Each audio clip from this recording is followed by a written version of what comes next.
Good evening, everyone. I welcome you all in day 24 of internship program on IoT project development using industry grade microcontroller. Yesterday, we saw that how to create an app using MIT App Inventor that can simultaneously send the data and as well as receive data. We build the application in that we receive data from Firebase and also we send some commands to control the LED of ESP8266. We added two buttons on and off and we created one field to read the data from back to the application.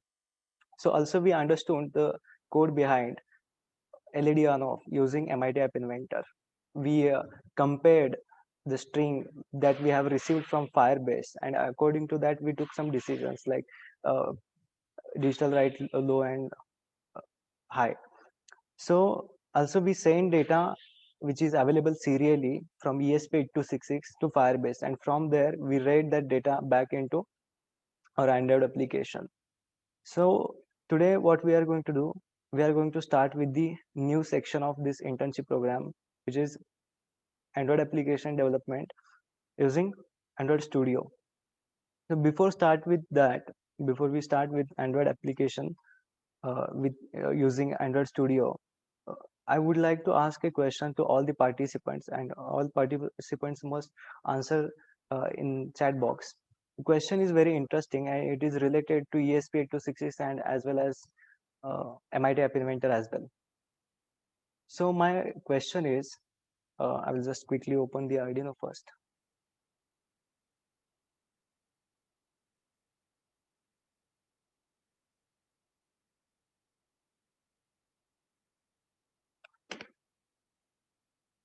Is related to button check. I'll quickly open and see that.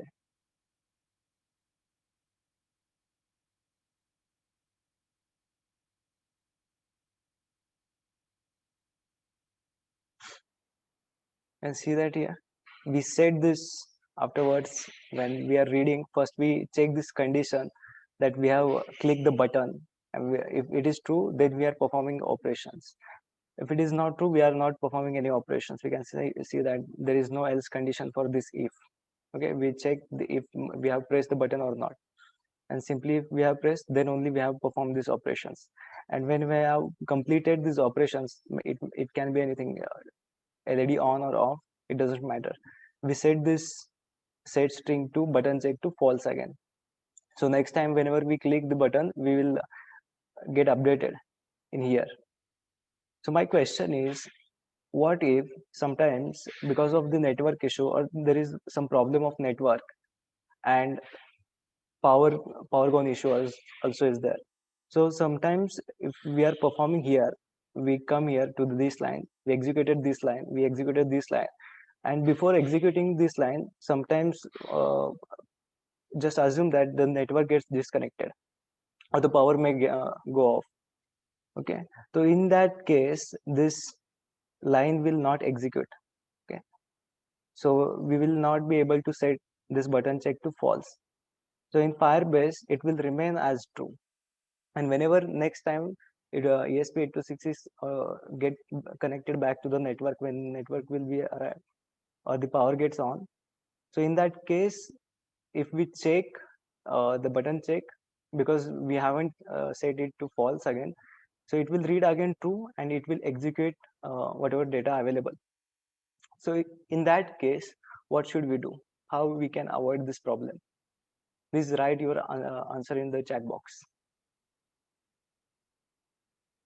After solving this problem, after discussing on this problem, we will go to the Android Studio.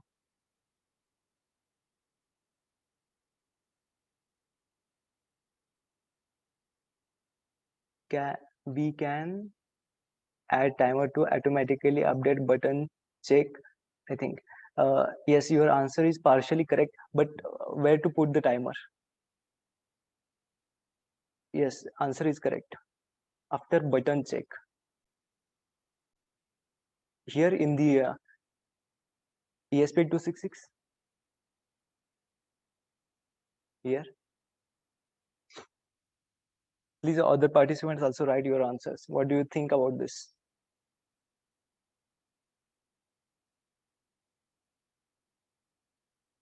where to put a counter. You have to put a counter, and after that counter it automatically gets set to false. I will repeat the question. See, we are pressing this button to check. We are setting this button check to true. When we have pressed the button, it's set to true on the real-time Firebase. So after that we are reading if we have pressed or not, and in case after performing operation we are setting it back to the false. In case sometimes network get disconnected or power may go, and we have executed up this line up till this line, and we are not able to execute this line because of the power or the network issue. So our data on the real-time database for this button check will be remain true, and whenever next time ESP8266 get back connected to the network or power may come, in that case it will again read that button check to true, and it will execute this code. So we don't want that, because we have already performed this action. We want that button to be false after some time. So how we can do that?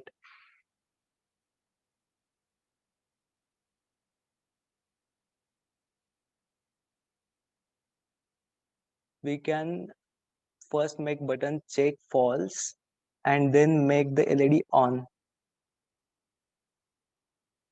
Okay, suppose that we copy this line, Control X. I will cut this line. I will put it here. Okay, sorry, Control Z.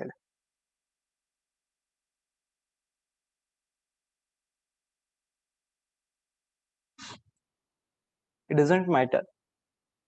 When we have pressed the button, we want after some time to set this button check to false.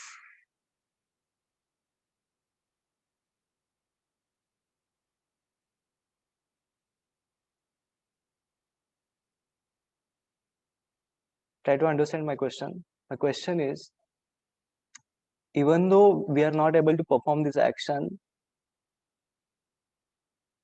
we must set this button check after some time to false. So how we can do that? It doesn't matter. It is in where we put this set string. It should be independent of ESP8266.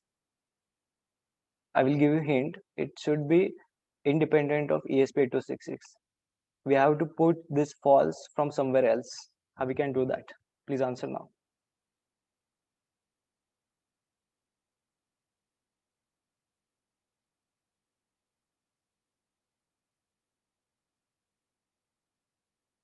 EEPROM, no. Yes.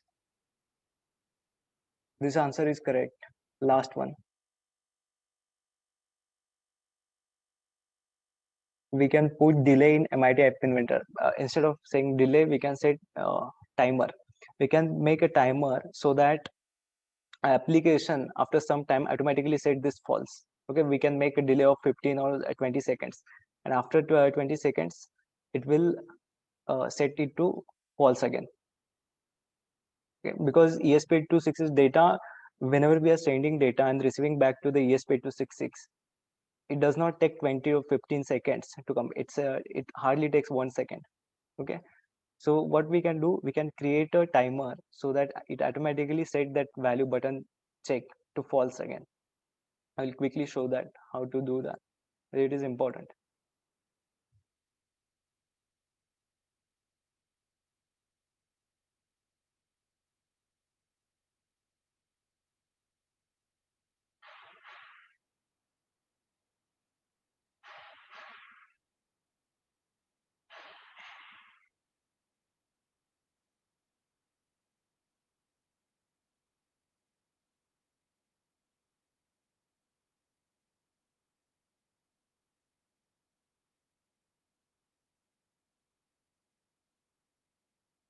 We will add timer to our application. First thing, from sensors, add time, hence the clock, and set interval to 1000 milliseconds. Okay, and after that I'll just click on it. Just follow the same procedure. create a global variable also. Name it as counter.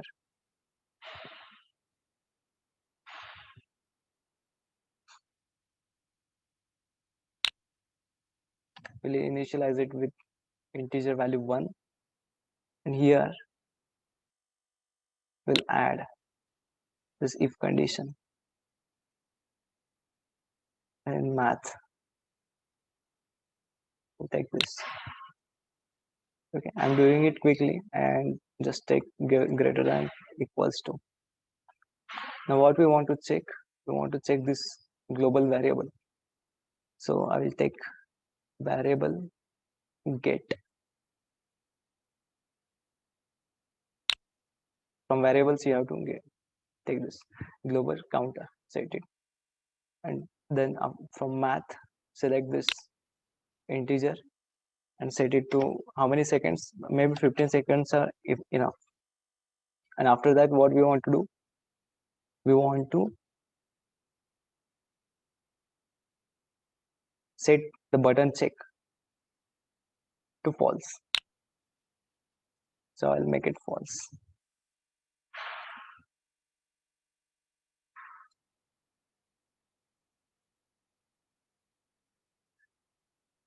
And after that, we have to stop the timer.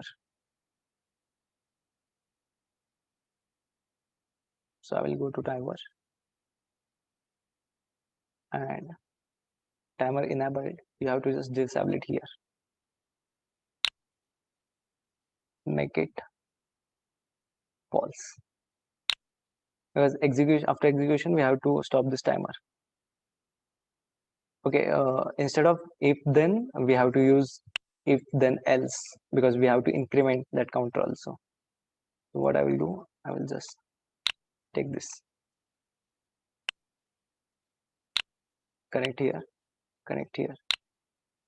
delete this one, and add here from variable select set, and set this global variable to its current value. How to get current value? Get, just duplicate it. From math, we have to take this add first. Okay.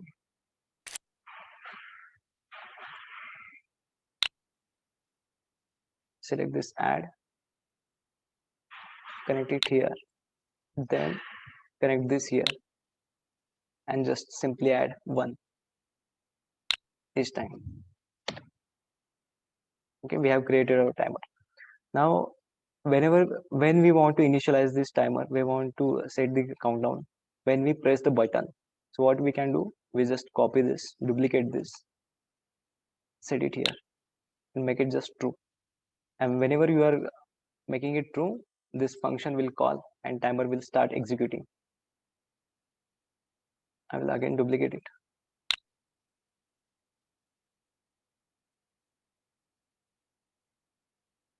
What we will do, we will quickly observe what happens after we click this button, and then we will start with the Android Studio. I'll open the Fire Studio for this.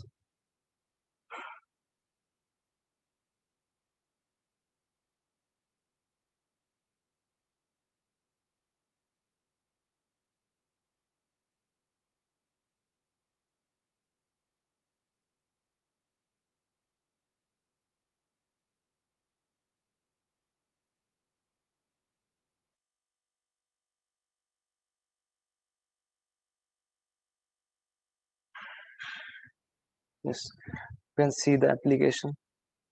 I'll reduce the brightness. You can see the application. Go to console.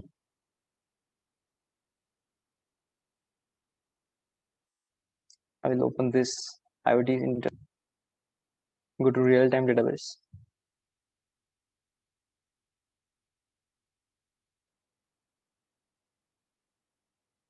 Now what I will do, just observe this button check first. Okay, whenever now it is LED state is true, I will make it false. Now after 15 seconds, it must go to false. uh,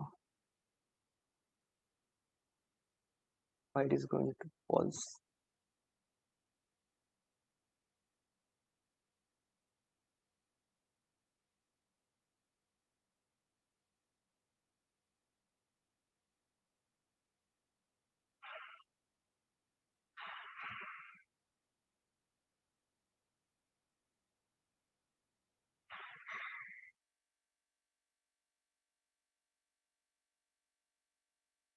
Just 1 second, there is something problem.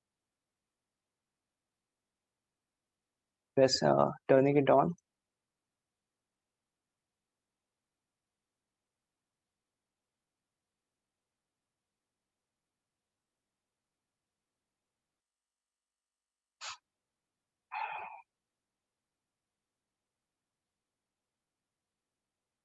Yes. So delete the code for false in the Arduino IDE.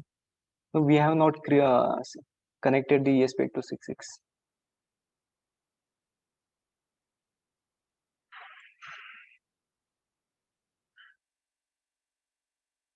In MIT block design set timer. What we will do, instead of this logic, there is some problem with the first logic. Instead of that, what we will do, I'll just entirely delete everything this.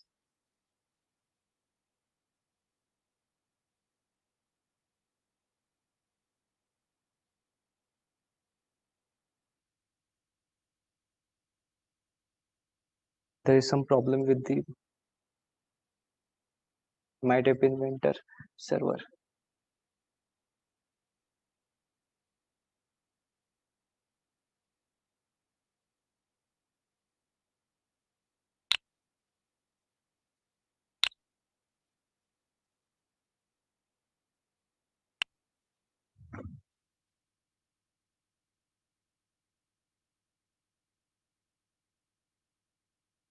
Okay. Now we'll check after 15 seconds. If it goes to false.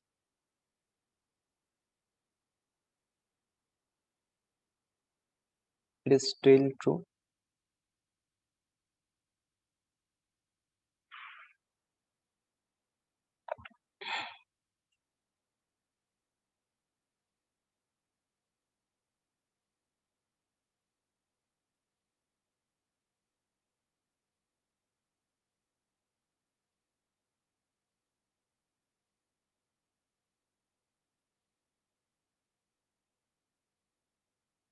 I'll check one more time.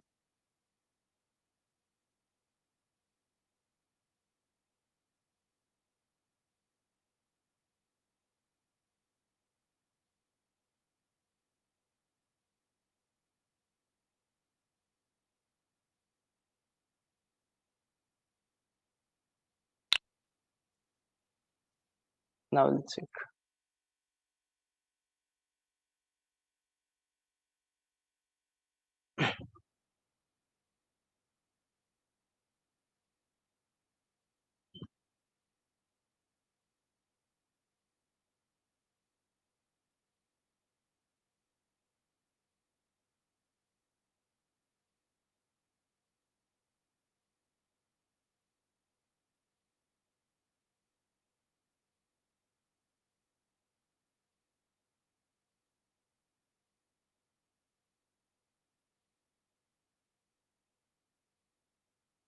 There is some issue with the MIT App Inventor. I think I already have checked this app. It works, but today it is not working.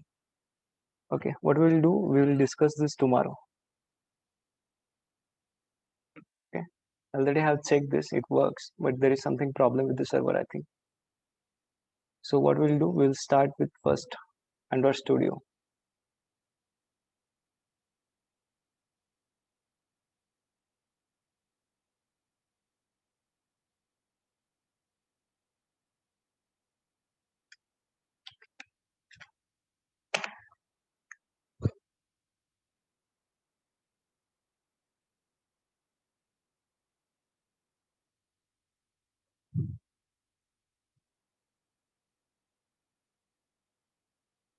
Okay, First thing, we will start with very basics of Android Studio because it is very difficult to operate with respect to MIT App Inventor. There are very easy things you can just drag and drop into MIT App Inventor, but thing in Android Studio is different. You have to write the code for the backend and from the for the front end also. You cannot just drag and drop and adjust the components. You can do that, but there are some limitations. So for the backend also and for the user interface also, you have to write some code in Android Studio. So it is relatively difficult to operate with respect to MIT App Inventor. So what we will do, we will understand from basics and then we will create our first application today. So to download Android Studio latest version, just type Android Studio. Go to this website, this official site. You can just simply download from here. And we'll understand the after downloading you have to install it, and installing this user interface will come. So first what we will discuss, we will create new project, and to create new project how we can do that, and after that we will understand this user interface and all the tools and project structure you can see here. So to create new project you have to click here, go to files, create new project, click here, and there you can see the activities, basic activity, no activity, you can see the written here. Bottom navigation activity, Google add mob add activity, you can see all the activities. You can see very similar activities to the WhatsApp application. Okay, we are not going to use this pre-written or the predefined activities. Activities is nothing but the screens you are using in your application. So we'll just simply select this no activity screen and we will add whatever components we want in this activity, in this screen. Activity is nothing but screen, just consider that.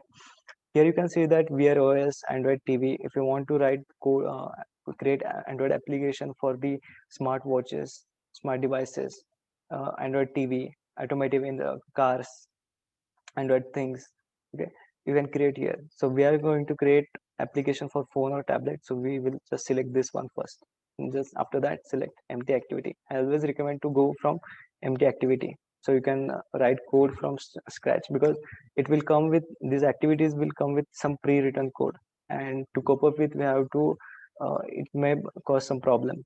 Okay, so just select empty activity, click next, and after that you have to give name to your application. I'll simply give name as IoT internship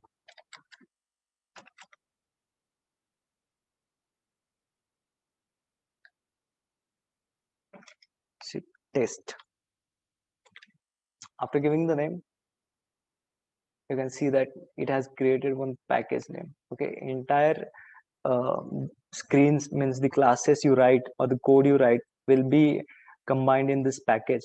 Okay, so package name is com.example.iot internship. Last will be this name in small cases. The directory of our project, you can see here, save location. The language, there are two options. You can either write in Kotlin or Java. The backend you are going to write, it can be Java or it can be Kotlin. Kotlin is Google language created by Google. Simply we are going to go with the Java because most of the participants know Java. That is the reason. And this API level. Okay, let's understand what is this. So you can see here, your app will run on approximately 98.1 of the devices available in the world. So what if I increase it to highest API level? Okay, you can see here now, your app will run on devices less than 1% of the devices available in the world. So this is the higher versions of Android API. You can see R, Q, Pi, Oreo. These are the Android versions. Okay, Marshmallow. You may have heard of these versions. So what we want to do, our app must run on most of the devices. So we'll just select this default API level 19 and KitKat. So our application can run on 98% of devices. So we'll just keep this 19 level, and then afterwards just click on finish.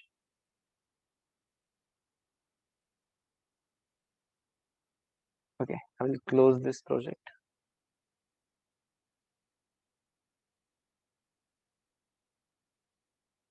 Whenever you create new project, you can see this Gradle build. It is compiling your project. Yes, you are syncing everything you have added, your configuration related. So first, whenever you create this Gradle build will run. We will understand what is Gradle. Okay, it is still loading. It is creating our project. Configure project. You can see here all the process going on. So whenever you create new project, this process will happen initially for the first time. While it is processing our new project, we will understand the tools available here first on the top side of this user interface. So this is the user interface entire. Here you can see some code package import. You can see here the public class. It is editor window. We have to write code related to backend in this editor window. So this you can see main activity.java. This is our screen. Okay. Then in one application there can be chances of having multiple screens. So whenever screen number increase, this activities will be increased in this project structure. So this is one screen. There can be chances of multiple screens. Okay. So this editor window, we are going to write code related to backend here. So we'll go with the first files. You can see here we can create new project. There are multiple options available. Most of the times we are going to import project or the new project, these two options, and the Java class. I'm going to select. Okay, nothing else from here. Open from open you can open the recent project. Here you can see I previous created this projects in directory. Now it is available. You can just open this project.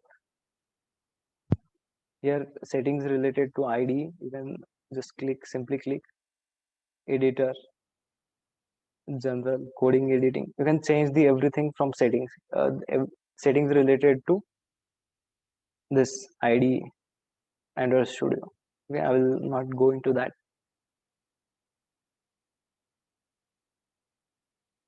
Close project. I will just show you how we can close the project. After closing project, there will be new pop-up.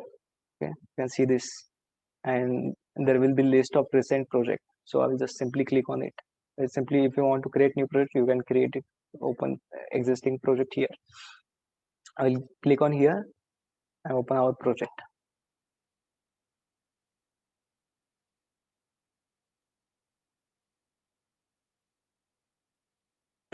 Okay, so this project we have created.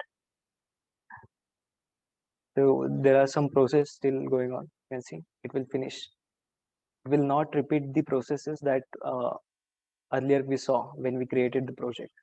It was a simple process. It's just syncing. Now we'll understand these files. Okay, we saw this close project settings to save project. Okay, to understand project structure, you can go here also. So you will understand all the configuration and properties related to this particular or specific project. So project is what is the Android Gradle plugin version. You do need not to understand each and everything. These are the some complex things. Okay, SDK version. What is the SDK? You can simply search on the internet. And whatever things you don't understand or you may not know, because Android development is a whole different domain. There are so many courses of simply of Android development available in the market. Okay, so we cannot go to each and every concept of Android development. We are going to learn the very important concepts which are important in IoT. So using those concepts, we can make an application integrate with IoT cloud, and we can interact with the cloud and the devices. So that is the purpose we have included this Android Studio session. So we are not going to learn each and every concept related to Android development. We are going to just learn the concept which are important for the IoT part. Okay. So simply I will just skip that part which is not important for us. I will give references if you want to learn more about it. There is one free course also available at the end of this session. I will discuss about that also. So by watching that course, you can understand it is just 11-hour free course. You will be able to build a very good app by on your own. So this is modules. You can see the uh, compile SDK version. You need not to understand each and everything. Just see these are the dependencies. Dependencies means the external libraries which are we are using uh, in this application. Just assume dependencies as external libraries, build variants, and see here. Okay, I'll just cancel it now. And after that, export. If you want to export this project into zip file, so you can open this project somewhere else in some other device. You can just export it, unzip it, and open it. Now we did. So there are so many options available. We are not going to go through each and everything. I will just discuss the very important. So here I will just skip all the view and edit options. Okay, I will just skip to build. Okay, from build you can just compile your code here, and after build you can run your application either on emulator or on your physical devices. In MIT App Inventor, we saw that how we can AI Companion, use AI Companion, so we can observe the real-time changes in Android device. Similarly, whatever UI user interface you have created in Android Studio or the backend you have written, if you want to check that, you must run application or application in emulator similar to the MIT App Inventor App Companion. And there are two options in Android Studio. Either you can physically connect the Android device using USB cable, or you can simply use this ABD manager. Okay, ABD manager to create an emulator, which will simulate Android device on the computer itself, and you can able to run your application for the debug purpose. So that is the purpose of the run. Okay, by running your application, you will be able to debug your application. Tools, in the tools, very important thing which we are going to need is Firebase. So using this tool we are going to integrate our application with the Firebase. So there are very simple steps are available. There are two methods: manual method is there and automatic method is there to integrate your application with the Firebase. So this is called Firebase Assistant. It will automatically, in few clicks, you will be able to integrate this application with the Firebase. The only thing you have to do is you have to go here. You can see this icon. I already have signed in. I can sign out or simply add account. After adding account or you after signing in, you have to sign in with the Google account in that in Google account in which you have created the Firebase project. Okay, this must be uh, that account. So simply log in with the Firebase account, the same account which you have used to log in to Firebase. So you can integrate with your project easily. I will also tomorrow also we are going to discuss how to integrate that. And after tools, what we will do, we will just understand this project structure. There are two project structure. First one is called Android, and second one is simply called project. Okay, means the only view changes.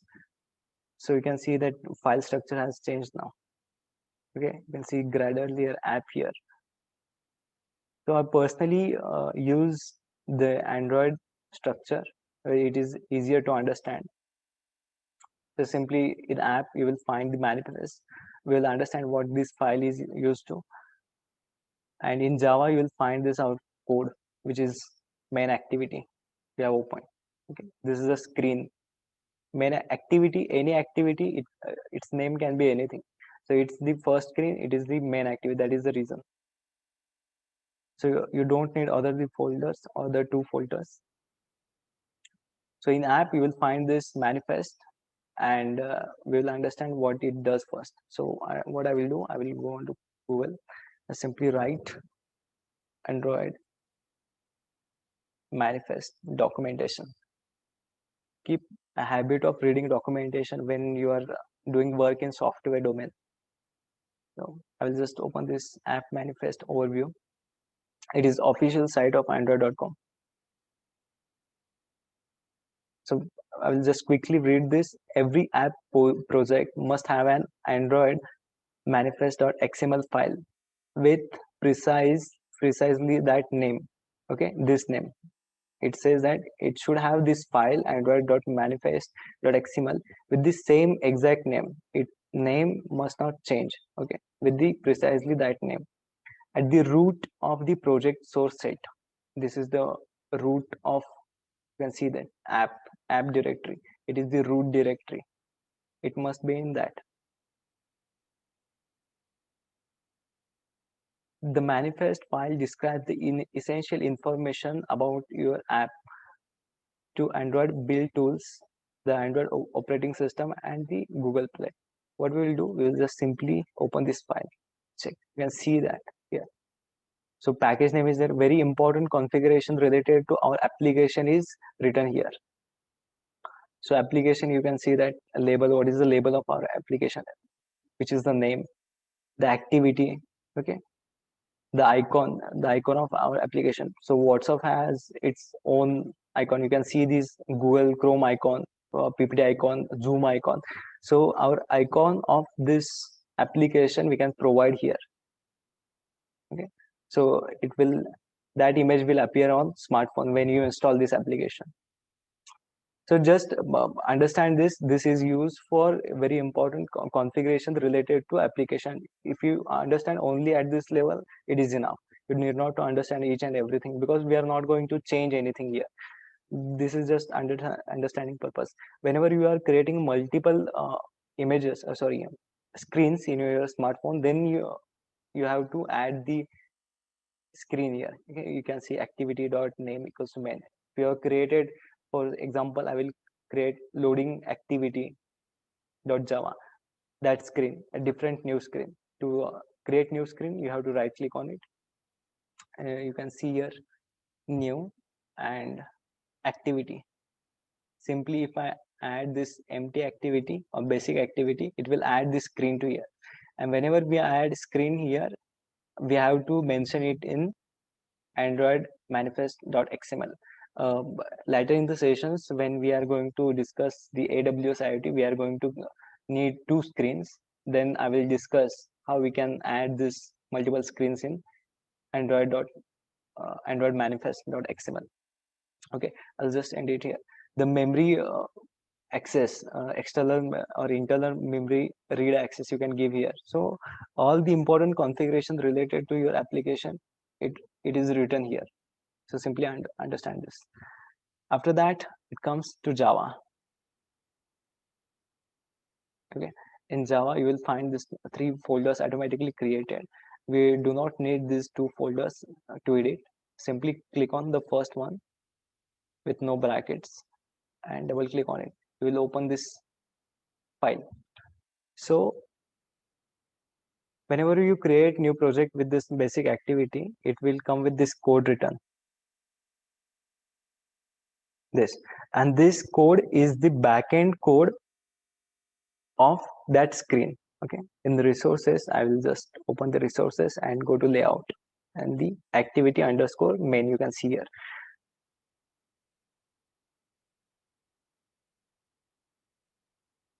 I'll simply zoom it.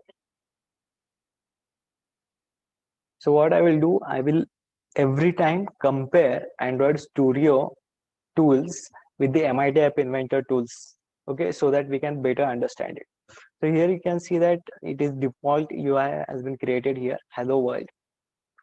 And what we have to do, it is created for this screen, this activity. So if I change this,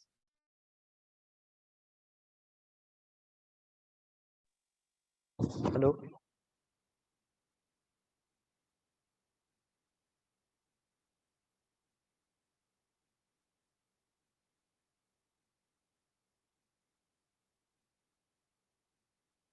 hello, am I audible? Please write into chat box. There was some network issue. Okay, okay, okay. There was some network issue. It is raining so much here, so that is the reason. Thank you. Now you can see there. I will just simply open the MIT App Inventor first.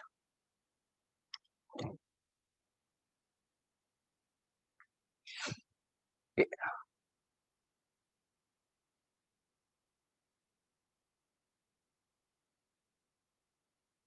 You can see here in MIT App Inventor there was one screen, and to create a user interface we have to drag and drop the components, which is button, text view. Okay. You can see there here also we have button, text view, image view. Everything is here also. So simply we can drag it here and see. I drag this button here. I can set it anywhere I want. I can drag another button.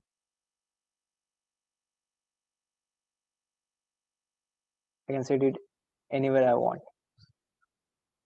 So there are two options to create user interface. First one is you can see here these three options available.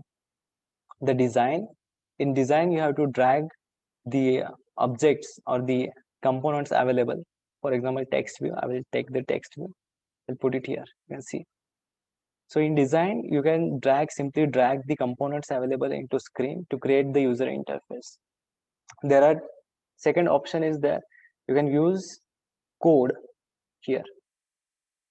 Okay. Added this button, two buttons and one text view. Whenever I add this buttons and text view, it will get automatically add into this XML file. Okay, this XML file. So what if I delete this now? I'll just simply delete it. Okay, now we will go back to the design. You can see that there are no buttons now. You cannot see them because we deleted that code.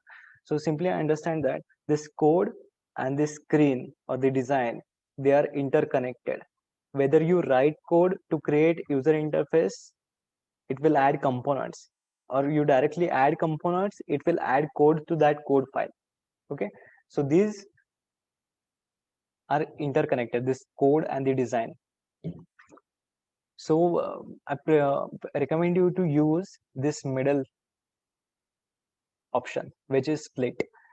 So you can write the code and observe the changes here, whatever changes are happening. So what I can do, I will just simply change the color of this text.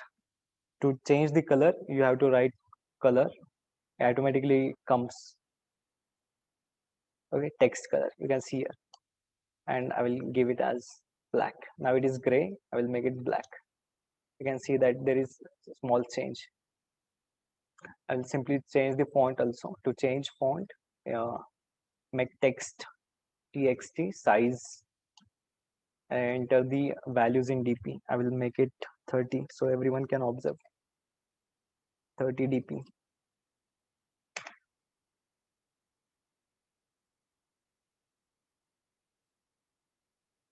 Okay, you can see that. What if I remove this line now? You can see that it goes back to the gray. I will control x, sorry, control z, and see it is black again. I'll make it much larger now. What if I change color to the white? It will be invisible because it will get matched with the background, because background is white. So I will just add white. See, you cannot see any characters printed here. So simply I will make it black.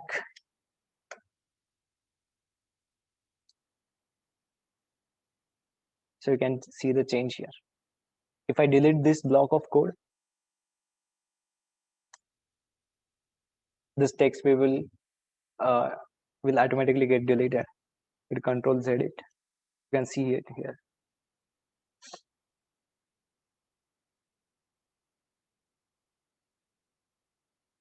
Okay. So before talking about the layout, how we can create user interface. To create user interface, you have to go to resources. So this activity the underscore main, this user interface is related to this screen or this class, main class. Okay, so whatever user interface you are creating in this underscore activity underscore main, you have to write backend in this file. Okay, and whenever you are creating multiple screens, it will create multiple layouts files here also. And the names, you can see here main activity, the activity underscore main. Suppose I create loading activity, so it will create here file as activity underscore loading. So respective files you have to edit. Hope you have understood that. Now we were here in the Java, so backend you can edit from here. So in MIT App Inventor, to edit the backend, you have to go to blocks and you just have to drag and drop the blocks. That's it. There was no code and anything you have to write. You have to just implement the logic using this block. But in case of uh, Android Studio, you have to write code in pure Java. You can see here this some code. So if you want to build app Android application using using Android Studio, you must know Java. Okay, basic of Java is enough, and afterward you watch a course on Android development, which I'm going to discuss later in this session. You will be able to build very good apps for your projects. Okay, so you must know Java first.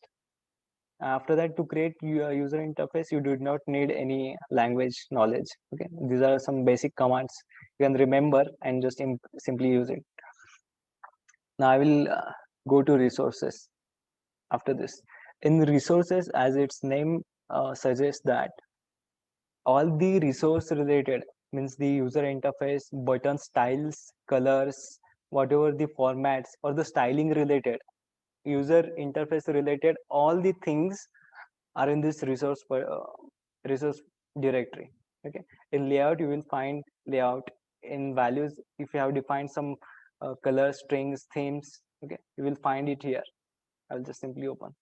Okay, purple color, you can use them. Black, white, earlier showed you that I here use this black. Instead of black, I will use purple.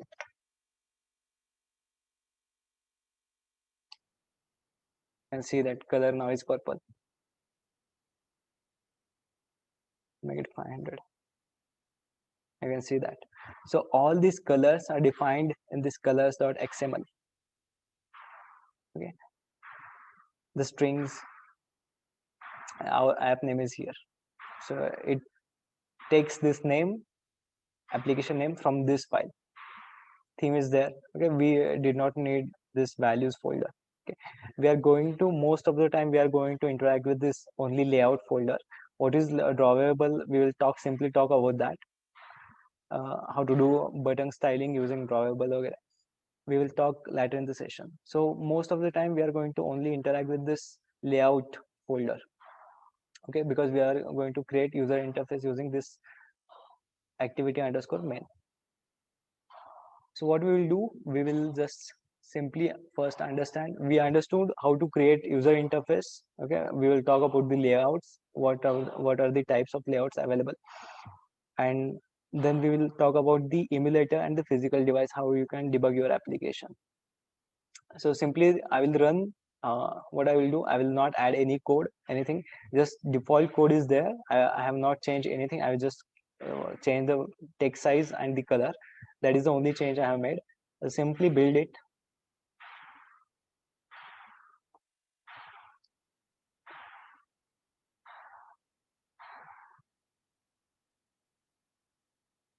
You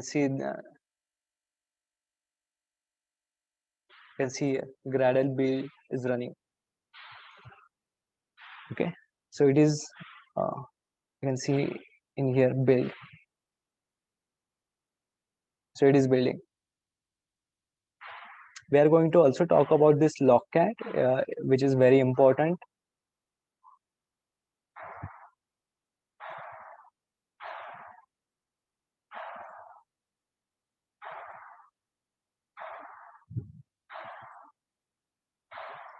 Okay, you can see that build is successful. There was only one warning which says that please remove users of JCenter, JCenter Maven repository. we can simply find it here, because in future uh, it is going to get removed. So I'll just, sorry, from here you can simply remove it.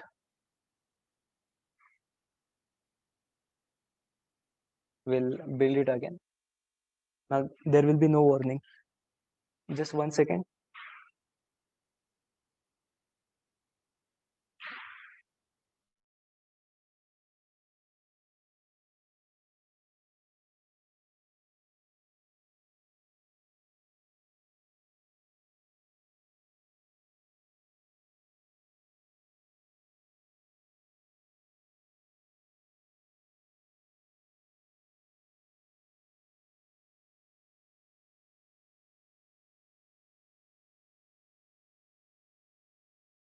Sorry. Now you can see that there is no warning. Okay, it just said that just remove this JSON file repository. Okay, so after building successful, what we will do? I already have discussed about the two options to debug our application. Debug means simply to see how application is working on smart devices, smart Android devices. So two options is, first is emulator. Use built-in emulator of this Android Studio, and there is second option. What we will do, we'll simply use two options. Okay, but what I recommend is use physical device, which is your smartphone. Connect it with your machine, laptop, computer, anything, and then you will be able to debug your app on your smartphone. So simply go to AVD Manager. There is no emulator created by default. You have to create it manually. So create the virtual device. So first select the category we want to, we have to select this TV or whatever application we are making for. So select this phone. There are so many options are available. Pixel, Google Pixel, Google 4a. I will just simply select the first one. It doesn't matter. Okay, I'll select this 30. If there are these, you can see that there is option download, because they are not already downloaded. If you want to use this API levels, you have to download them first. So already we have this PyQR installed. So I'll simply use R.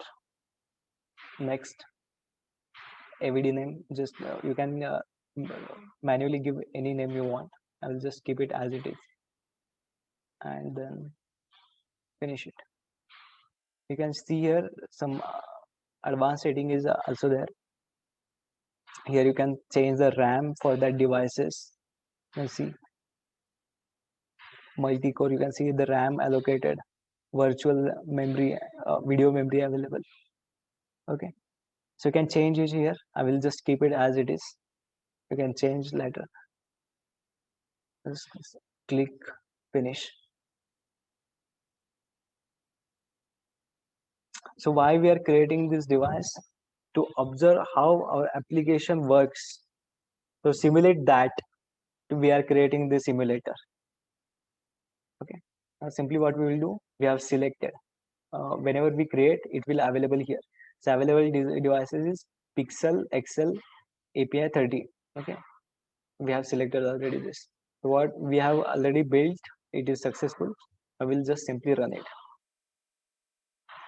So why I'm recommending to not to use emulator and to use the smartphone physical device to debug your application, because first thing, it will consume so much of RAM that sometimes your laptop or the computer may get hang. It consumes so much of RAM, this emulator. And in physical device, you will be able to observe changes in real time. You will be observe the locket and everything. You can still do with this, but it is better to use the physical device every time for debug purpose. So it will take some time to start. So while it is starting, what I will do, I will discuss how you can connect your physical device with the Android Studio so that you can debug. Debug means nothing but just run your application for testing purpose. To do that, you must be using a smartphone which is Android, and you have to enable the developer options Okay, from developers option, you have to enable the USB debugging option in your smartphone. Now this option, how to enable it, it differs device to device. So what you can do, you simply have to go on Google, just type your device name, whatever the version, and how to enable USB debugging for that particular device. Just search it, you will get all the references, all the steps required. And after that, just enable it. And whenever you are connecting it with the USB device, just make sure that there are few options: file transfer, only charging. Okay, so enable file transfer, and then just connect it with your machine. A physical device will appear here. I will, in a few minutes, I will show that also.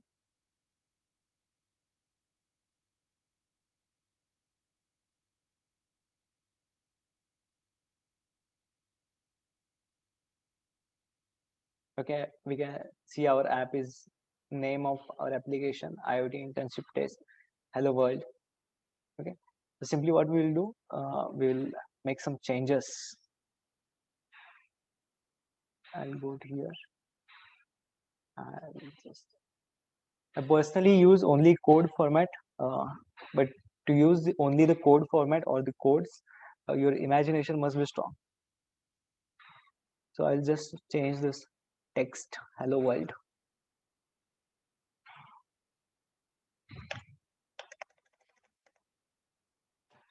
to hello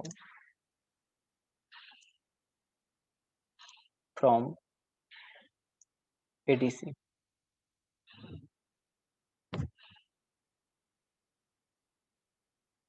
See, it is lagging a little bit. You can see it is because of we are using this emulator. It consumes so much of RAM. I will run it again.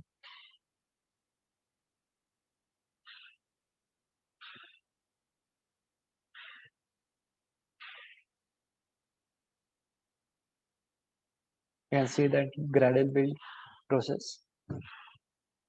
An app will get installed one more time again.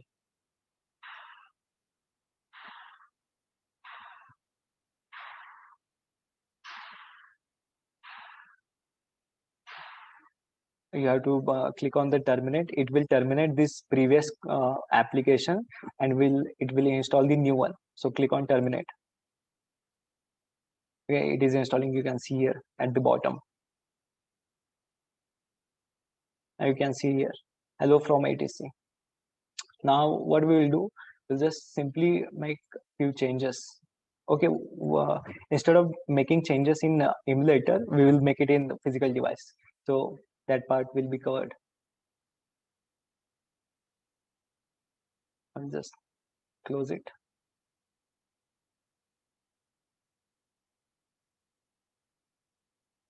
Simply I will just connect the physical device.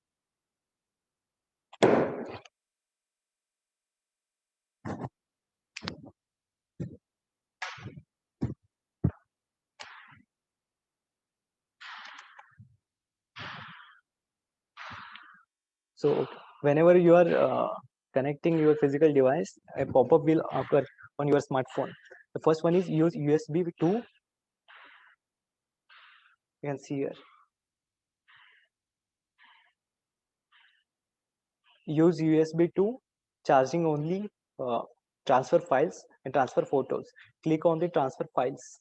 You can see that it is still not showing any physical device here. It is still showing Pixel XL here, API 30. Whenever I click on file transfer, it will show.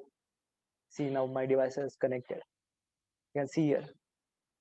This is my Android device. This is the physical device. You can see here.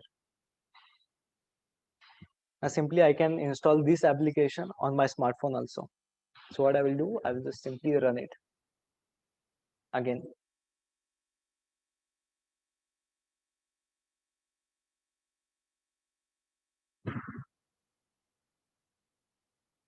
Okay, it is installing. I will show you. You can see here. Okay, the background is black. What we can do here, I'll just simply change the background. Okay, the screen related. Okay, here you have to change here. So click, just type background and set color to, I'll make it white. It is already black. Make it white, and I'll run it again. Now you can see that changes in real time.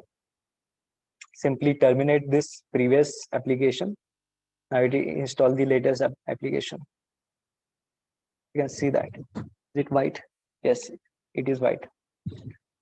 So whatever processes are happening while running this application, you're gonna observe in this logcat. Okay. In logcat, you can see all the processes currently happening in this application. Okay. There's so much things are going on. So there are this option. You can choose using logcat to find the errors, and there is another option is run. You can simply go to run also. Okay. So if there is button, if I press that button, it will show here that whatever the process I'm doing here. So in real time, you will be able to debug your application, what are the possible errors and the mistake you can make in the code. So that is the purpose of debugging using the physical device and the emulator. I'll just simply disconnect it.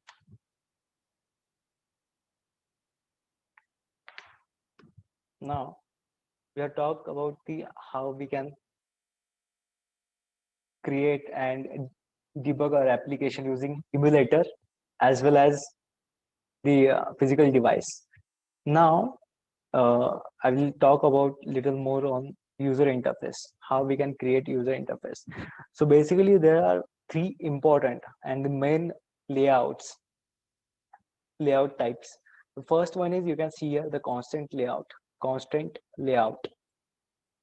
Second one is relative layout, and the third one is linear layout. There are other layouts are available, but these are the very important three layouts. And in out of these three, we are going to use only two. I personally use two because they are very easy, and using these two layouts, you can make any application. So first one is relative layout, and second one is linear layout. So to convert this layout into relative layout, you just have to delete this. You can see the bottom line is also deleting automatically. And type relative. You can see here the option will appear, the relative layout. Just click on it and hit enter. And see at the bottom, it automatically created this linear layout. To make it linear, just have to type linear.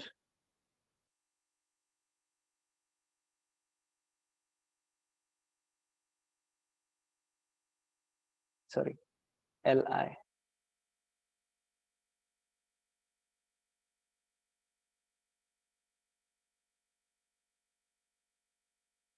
Linear layout.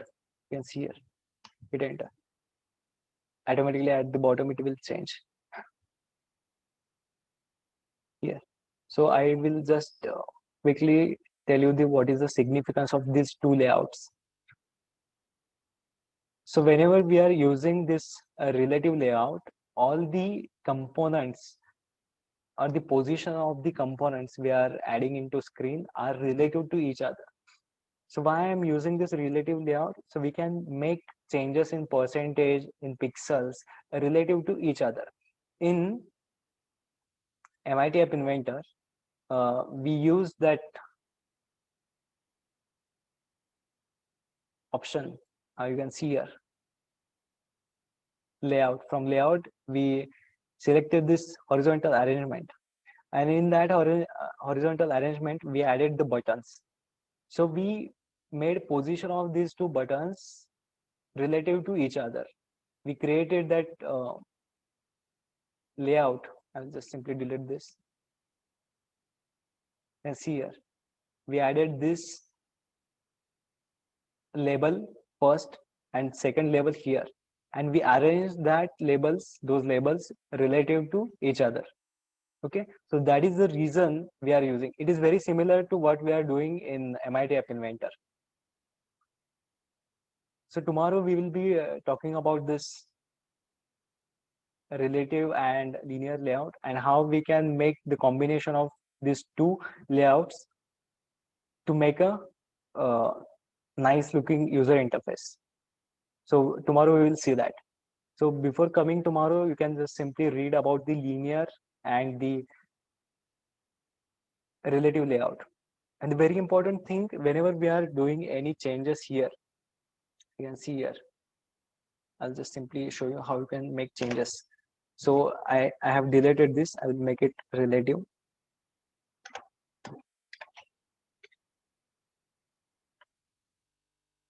You can see that on the screen, there is nothing. So simply what we will do, we will add something. So in between this line, this sign, this symbol, and this line of code, you have to write code related to your user interface. So what I will do, I will simply add a text view. Text view means, so we'll be talking about each and every component. Text view, in text view, you can uh, save a text or the string. It is very similar to the label we used in the MIT App Inventor. It is very similar to the label. So you can say that it is label of Android Studio. So you can make a fixed string also. For example, I just showed you hello IoT or something text was there. Hello from IoT. Okay, hello from ATC. So you can make this fixed string, or you can either change that in the code. Okay, so we are changing this also. You can see here. So this value we are changing from Firebase. Whatever data is coming from Firebase, we are putting here. So same thing you can do with this text view. So simply add text view. To add, first thing you have to do, make this sign less than. You cannot say it is less than. Okay, less than, and just simply type text view. After hitting enter, it will generate some manual code. Automatically, this code will be generated. Okay, in that you have to type. There are options available also. See, wrap content, and there is another match parent. So whenever you are using this match parent, whatever the width of the screen is there, it will cover entire the width. Okay, and if I just write wrap content, it will cover only the portion of that string only. So whatever the size of string we have put, it will cover only that. So for the both, I will just type wrap content. And simply what I will do, I will just make the position. The earlier there was nothing in the screen. You can see there is still nothing. Okay. Simply I will just add quickly this code and then we will finish it. Type text, whatever text you want to put. So I will put hello and I'll make this size, text size as 30 dp. I will change the position. Now you will be able to see this text. We'll just open the designer. You can see this is the position. It is not at the center.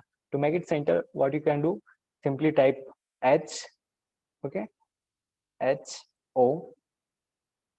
You can see here, layout underscore horizontal center horizontal. I will just hit enter and make it true. Now the position will be at the center horizontally. You can see here. After that, what I want to do, I want to make it at the center of the screen. So I'll just simply uh, type vertical VRT. You can see here, layout underscore center vertical. So it will align center vertically also, and we have put for horizontal also. So it will get at the center.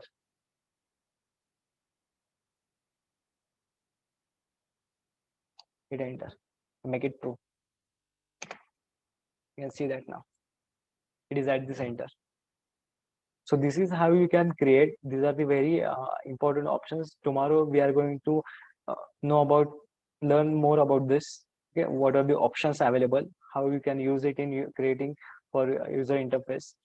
So we are going to talk about this tomorrow.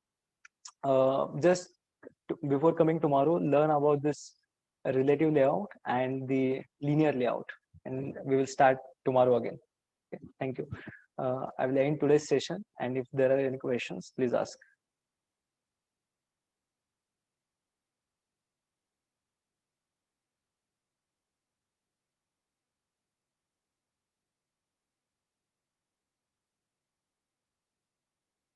I think we have not delivered so many data. Yes, yeah, I already have talked about this.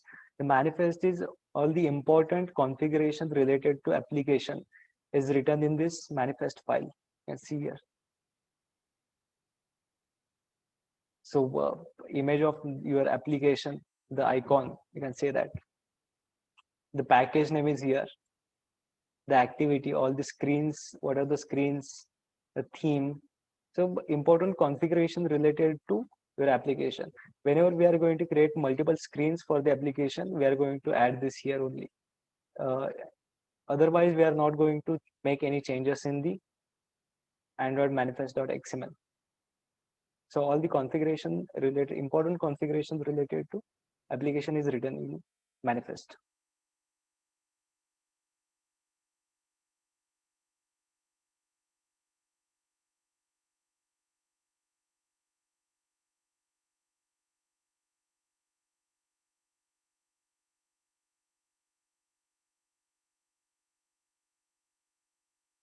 Any other questions?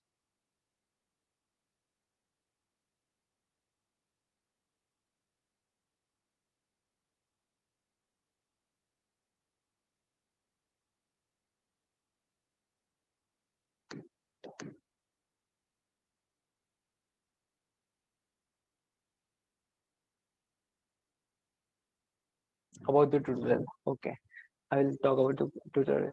There is one course, free course available on the YouTube. It is 11-hour course. You can just simply watch that, and after watching it, you will be able to build a very good application on your own.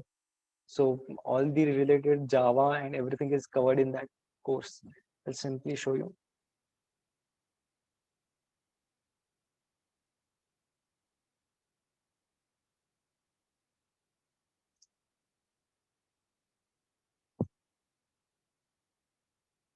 You can see this first course. Type just Android course, and the first course, this at the beginning I did this course when I was in my engineering. I did this course first. That I did other courses also, but this is the first course and very basic course is there. So you can just simply watch it and you can be able to build very good apps.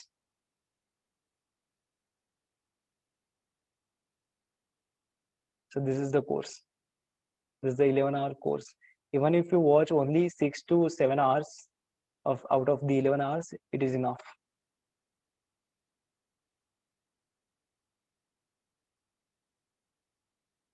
Any other questions?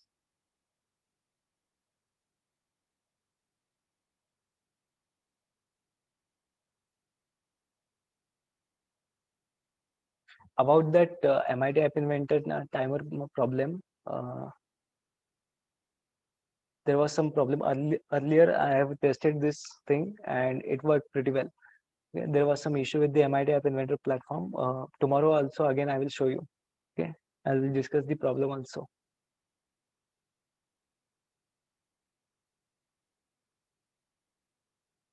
If there are no other questions, I will end today's meeting.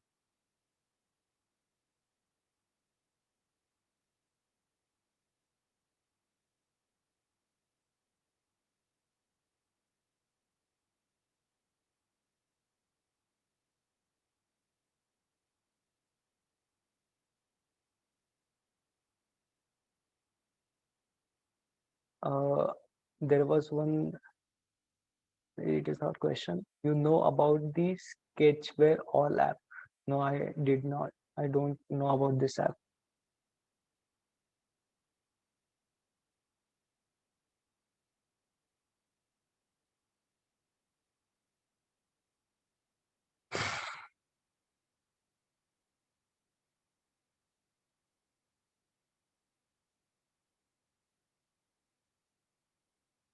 If there are no questions, I will end today's meeting.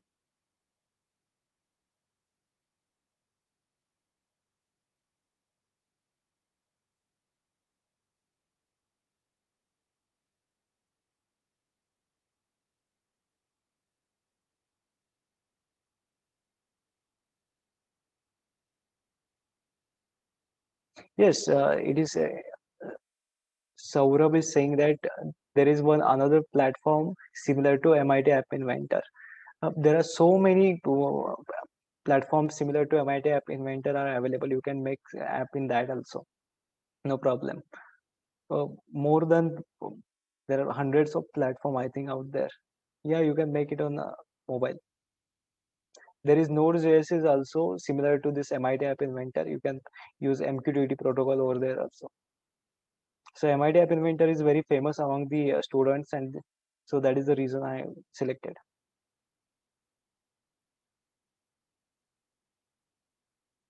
So I will end today's meeting. There are no questions. So thank you, everyone.